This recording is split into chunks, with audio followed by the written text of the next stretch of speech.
Salut à tous. Alors suite à la vidéo de la dernière fois sur les tablettes graphiques, vous avez été nombreux à me demander des petits conseils ou un petit tuto sur la colorisation numérique avec les logiciels sur tablette. Et donc c'est vrai que j'en ai pas forcément beaucoup fait et comme c'est pas ma spécialité, je me suis pas trop aventuré là-dedans. Mais j'ai quand même quelques petites bases heureusement que je vais essayer de vous expliquer aujourd'hui. Alors c'est un sujet assez vaste donc je pense qu'on la fera en plusieurs parties. On va s'attaquer d'abord vraiment aux techniques de base. Donc c'est parti, à vos crayons. Alors avant de vous expliquer vraiment les petites techniques, je vais d'abord faire un petit tour d'horizon des différents types de colorisation, parce que c'est un petit peu comme le dessin, il y a plusieurs styles de couleurs, et on ne peut pas vraiment se lancer dedans, ou en tout cas bien le faire si on ne connaît pas toutes les différents types de colorisation. Donc ça c'est super important.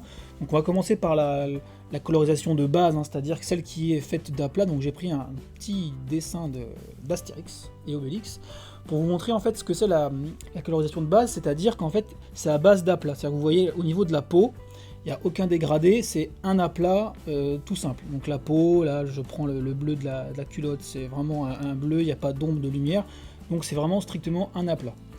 Le type de colorisation numéro 2, on va dire, c'est toujours à base d'aplats, mais alors, vous allez voir assez rapidement, donc ça c'est un dessin One Piece.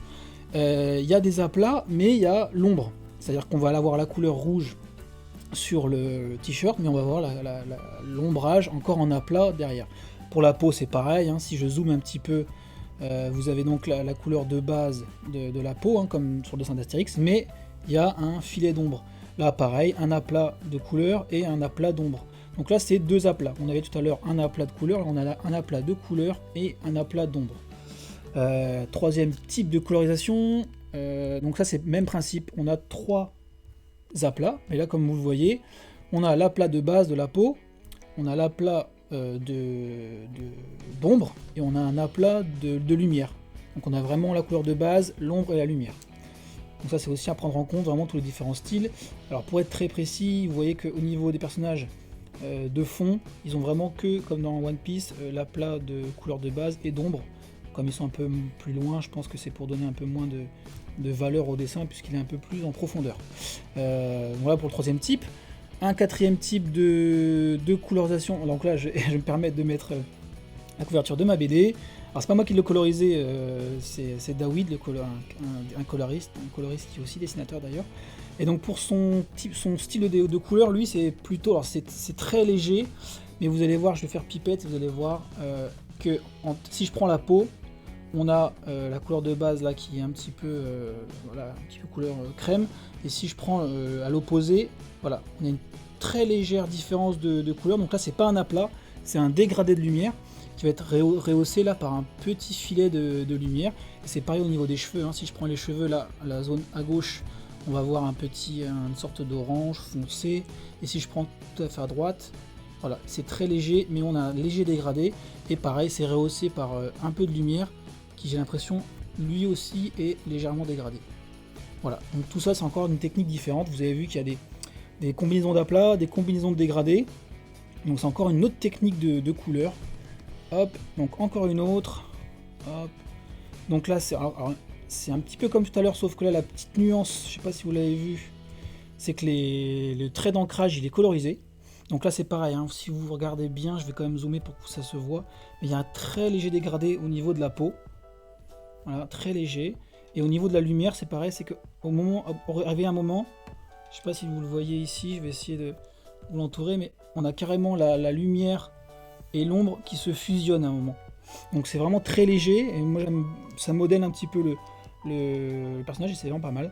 Et donc il y a vraiment là au niveau des cheveux, donc on a une couleur un peu plus foncée que la couleur des cheveux. Et au niveau du personnage féminin, on a pareil l'ancrage qui est blanc, pour donner un petit peu de peps au truc. Donc là c'est encore un ancrage différent, vous voyez que les traits sont pas noirs, c'est marron, voilà. Enfin je trouve ça assez joli, moi j'aime beaucoup ce style de mise en couleur. Encore un type de couleur, donc là c'est vraiment plus comics, mais vous voyez que c'est pareil, on a des dégradés, on voit bien si je zoome là sur les pommettes de Wolverine, on voit qu'il y a un bleu, donc là c'est une sorte de dégradé, mais en différentes étapes. C'est-à-dire qu'on va avoir un bleu qui va s'éclaircir pour aller jusqu'à cette petite pointe blanche, mais on a à peu près 1, 2, 3, 4, 5 étapes de différents dégradés, avec une délimitation quand même assez nette à droite, et là un peu fondu sur la gauche. Donc voilà, encore un type de colorisation, c'est pareil sur le menton. Si je zoome sur le menton, vous voyez que on passe de la couleur foncée à la couleur claire en 3 ou 4 étapes, avec des dégradés et des petits fondus. Voilà. Pareil pour les dents, là on le voit aussi bien sur l'œil de Spider-Man. On a vraiment... Donc ça, voilà, c'est encore des types de dégradés différents et de délimitation de couleurs différentes. Et c'est très sympa. Et donc pour terminer sur ce petit topo, je voulais surtout ça c'est important, c'est que votre façon de mettre en couleur joue aussi sur le style que vous avez de dessin. C'est-à-dire que vous allez me comprendre, je suis peut-être pas très clair. Et là, je vous ai pris 2 Hulk. Donc on a un Hulk qui est plutôt version cartoon. Et vous voyez qu'il est vraiment mis en couleur grâce à 2 aplats. Un aplat vert clair, un vert foncé. Ce qui colle bien au style cartoon, on a vraiment des lignes claires en plus. Et là on a le même Hulk, on va dire, un peu plus réaliste. Et là du coup, pour le modeler et pour sculpter un petit peu les volumes du Hulk, la colorisation est partie plutôt sur 4 ou 5 tonalités de vert. Même pareil pour le violet, on le voit bien sur le violet là, on a des petits dégradés, etc. Donc ce qui fait que je pense que la couleur du cartoon n'aurait pas été sur le réaliste, et inversement, si vous mettez tout ce système de dégradés sur le cartoon, ça marchera peut-être aussi un peu moins bien. Donc tout ça aussi, il faut qu'il y ait une petite cohérence par rapport à vos dessins, à votre style. Donc avant de coloriser, c'est pour ça que je prends un petit peu de temps à vous expliquer tout ça, c'est qu'avant de coloriser, essayez de voir ce que vous aimez. N'hésitez pas, un peu comme je viens de faire là, allez, je sais pas si vous êtes fan d'Astérix, ou fan de Dragon Ball, ou fan de je ne sais quoi, ou fan de la façon de coloriser en tout cas, regardez bien ce qui se fait, analysez-le, et puis voyez ce qui peut marcher avec votre dessin. Il y a des trucs qui pourront ne pas marcher, ou d'autres qui pourront très bien marcher. Donc voyez ce que vous aimez, et puis testez-le sur vos dessins, c'est important. Donc évidemment il reste encore plein de styles de couleurs différentes. Là j'en aborde quelques-uns pour que vous compreniez bien le principe. Et maintenant on va se tester à un type de couleur. Alors comme j'ai dit que c'est l'étape 1, alors je vous ai pris une planche de ma BD, comme ça j'ai pas de problème de droit d'auteur, pour faire un petit test. Mais là on va s'attaquer vraiment à la base, c'est-à-dire les aplats de couleurs. Et on verra ensuite si c'est un sujet que vous aimez, pourquoi pas aller tester d'autres types de couleurs. Donc là, la première chose à faire, ça va être de remplir notre aplat, notre dessin en couleur. Donc là, je vais aller chercher une couleur peau qui me satisfait. Bon, je prends ça un peu au hasard. Alors vous, faites pas comme moi, prenez pas forcément au hasard. Encore une fois, n'hésitez pas à aller prendre un dessin sur internet et puis faire pipette dessus pour aller avoir des bonnes couleurs. Donc là, le principe, ça va être de remplir vos dessins. Alors comme vous voyez là je fais baguette magique pour trouver la forme, mais comme il y a des trous, et la couleur s'en va. Donc ce qu'il faut faire, c'est boucher les trous. Donc il y en a un là, au niveau de l'œil c'est pareil, il doit y avoir un petit trou. Donc là c'est un peu fastidieux au début parce qu'il faut vraiment essayer de repérer les trucs. Tac, donc là je fais baguette magique, normalement ça devrait être bon. Je devrais avoir gommé les trous, voilà, paf. Donc là, moi, ce que j'ai, c'est que j'ai un petit raccourci, un petit script. Je vous en parlerai plus en détail une autre fois. Tac, ça me permet de remplir, voilà, assez rapidement. Paf. Donc, ça, je vais l'accélérer, je pense que c'est pas très important. En tout cas, le principe de base, d'abord, c'est de faire ce petit remplissage. Alors, sachant que quand vous êtes avec la tablette, vous n'êtes parfois pas obligé de faire ça avec des sélections. Vous voyez que moi, je jongle entre la sélection et puis directement au pinceau. Ça c'est vraiment aussi au choix en fonction de ce que vous préférez. Pareil, c'est une histoire de style. Cette étape là c'est vraiment une étape on va dire très technique, où là il faut vraiment avoir la patience de tout remplir. C'est vraiment un exercice de patience. C'est peut-être pour ça que j'aime pas trop ça. Hop. Donc voilà, là on est sur la version, on va dire, Astérix de nos couleurs. C'est-à-dire quelque chose vraiment en aplat, sans travail d'ombre. L'autre style de colorisation que tout à l'heure on avait vu avec One Piece, c'est vraiment là d'y apporter un peu d'ombre. Donc ce qu'on peut faire, c'est éventuellement pareil de faire pipette, tac, sur les couleurs, et d'aller chercher une couleur qui est un petit peu plus sombre que notre couleur de base. Paf. Et puis donc sur un autre calque, hein, ça c'est un petit conseil que je vous donne, sur un autre calque, pour pas, s'il y a des erreurs, pour pas avoir à tout recommencer. Là on va aller, donc là, on peut zoomer, et on va aller ombrer tout ça, donc en imaginant que la lumière vienne d'ici par exemple, hein. On va avoir nos petites ombres qui vont venir hop, à l'opposé.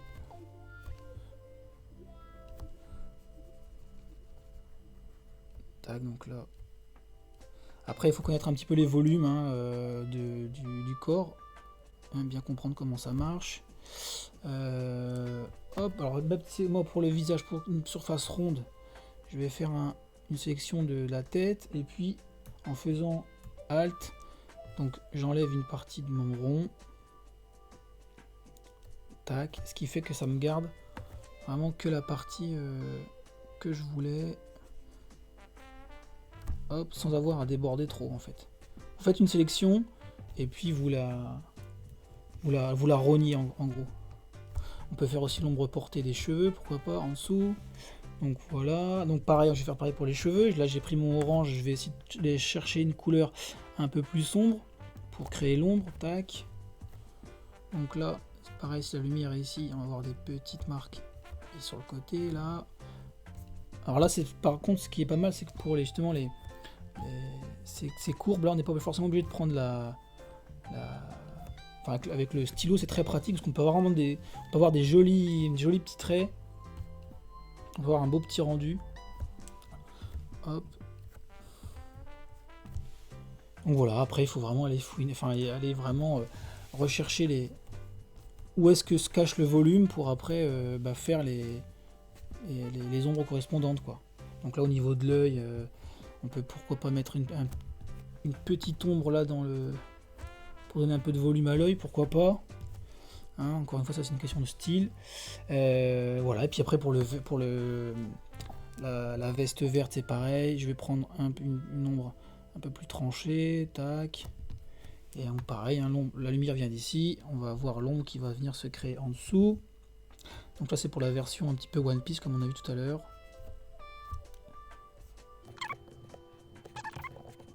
Donc ça par contre, alors au-delà de la couleur et vraiment de la technique sur Photoshop pour faire la couleur, il vous faut des petites bases d'anatomie pour savoir justement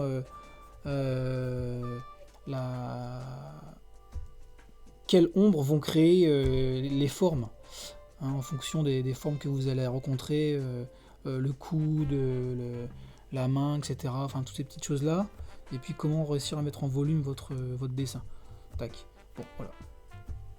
En gros, donc c'est assez léger, hein, c'est vraiment histoire de donner un petit peu de volume. Alors que là, je vais vous montrer la différence. On va zoomer un petit peu. Donc tout à l'heure, on avait l'aplat à l'Astérix. Et donc là, on rajoute un peu d'ombre, ce qui nous donne un peu de volume. Si vous débutez, prenez un style de couleur assez simple pour vous faire un petit peu aux différentes techniques, hein, de remplissage, etc. Donc partez d'abord sur les aplats et après, pourquoi pas, les aplats de couleur de base et les aplats d'ombre.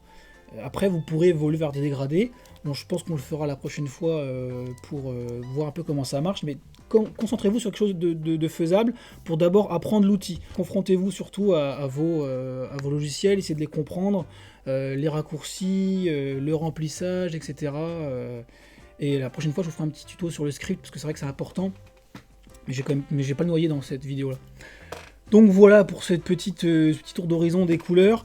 N'hésitez pas en commentaire s'il y a des styles de couleurs que vous aimeriez aborder. Si je peux le faire, je le ferai. Sinon, pourquoi pas, je demanderai à des copains coloristes de venir vous présenter tout ça. En tout cas, portez-vous bien, passez un très bon week-end. Et je vous dis à la semaine prochaine. Bye bye.